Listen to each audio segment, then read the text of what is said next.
तर रामराम मित्र हो. आता आमचा बाबा कलाकारी करत बसलाय आणि हे सगळी आमची आदिवासींची मासेमारीची साधना. तर आता हे मासेमारींच्या साधनाला याला वेगवेगळी नावं आहेत.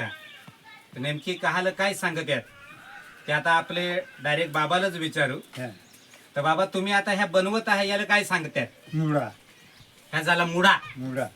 आता हे बाबाचा म्हणजे प्राथमिक अवस्था आहे. ह्या पूर्ण झाल्यानंतर हे असा दिसत.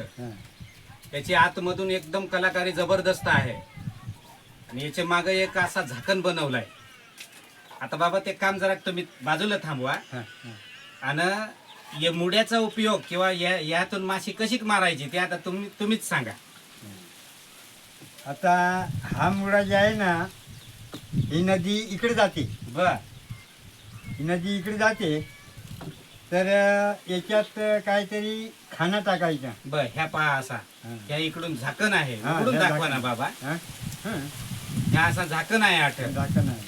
आठ काहीतरी हं. माशांना पिजवायला खाणं म्हणजे मांसाचं तुकडं वगैरे टाकायचं. हा. बरोबर ना? आणि मग ते असं झाकण लावून द्यायचा. लावून द्यायचा.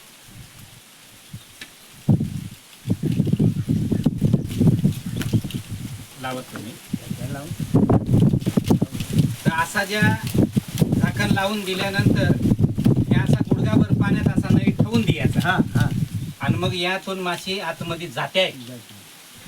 पण महत्वाचा या कलाकारी मधला एक वैशिष्ट्य असा की आमचा आदिवासी डोंगर दऱ्यातला आदिवासी अडाणी, हं. पण त्यांना विज्ञान एवढा माहित आहे की एकदा मासा आत गेला का त्याला बाहेर पडायचं नाही. आता तुम्हीच सांगा आदिवासी कसा अडाणी आहेत. तो विज्ञान जगत होता.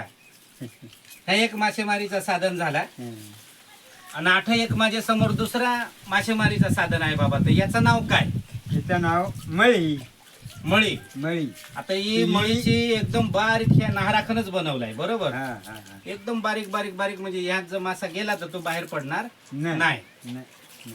आता याचे तोंडाचा ज्या विणकाम आहे त्या एवढा जबरदस्त पद्धतीचा आहे. तर एकदा तू जवळ येऊन हे दाखव किती जबरदस्त पद्धतीचा ह्या विणकाम आहे त्या. त्यानंतर आता ह्यात माशी कशी पकडल्या जाते त्या सांगा बाबा. यात ना सगळा पाणी असा जमा करायचा. हा. जमा करायचा तर मग त्याला काहीतरी असा झाडा लावायचा. आणि तिथे काम चाललं हा. त्या मांडून द्यायचं. बरोबर. मग त्या खालून मासा येते ना, येस. त्या आठ घुसत करेक्ट. आणि काढायला आठवण म्हणजे आठ एक पान लावून द्यायचा. हा पान लावून 2-3 पानं लावून बांधून घ्यायचा. बांधून द्यायचं. आता मला मी मगाशी सांगितल्या पद्धतीनं हा. की आम्ही डोंगर दऱ्यातला आदिवासी शिक्षणानं पुस्तकानं अडाणी, हा. पण विज्ञान आम्हाला कसा माहित होता किंवा आमचे जुने जाणते माणसांना विज्ञान कशी जगत होती त्याचा हा एक ज्वलंत उदाहरण. तर आता हे ज्या मळीचं साधन आहे याला काय ह्या काय बाबा? मुळा. मुडा. हा मुडा साधारणतः गुडघाभर पाण्यात ठेवून द्यायचा हा, हा. आणि ऑटोमॅटिकली ते मांसाच्या आशेनं ह्यात माशी अडकत आहेत. हा. आणि हा जो मळी आहे हा. ह्या जट झोत पडते पाण्याची त्याच्या वरचे अंग ठेवायचं. वरच्या अंग, हा. म्हणजे पाण्याची झोत जर साधारण बारीक राहते हा, त्या हो, झोतीला हो. माशी चढते आणि त्या ह्यात अडकते. यात असते. म्हणजे अशा पद्धतीनं आमचा आदिवासी समाजाचा नद्या नाल्या भरपूर आहेत आणि ते नद्या नाल्यांना घरगुती माशी मारून कसा मनसोक्त खायची त्याची ह्या साधना. अजून एक प्रकार आहे म्हणजे तो आपले खडान धरत होत्या.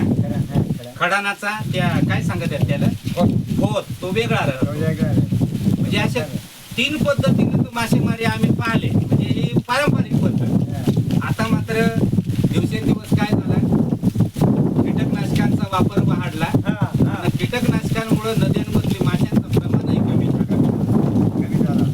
नाहीतर आमच्या म्हणजे एकदा का सुरुवात झाली तर अजिबात सांज काय हटायची नाही. हाताची नाही.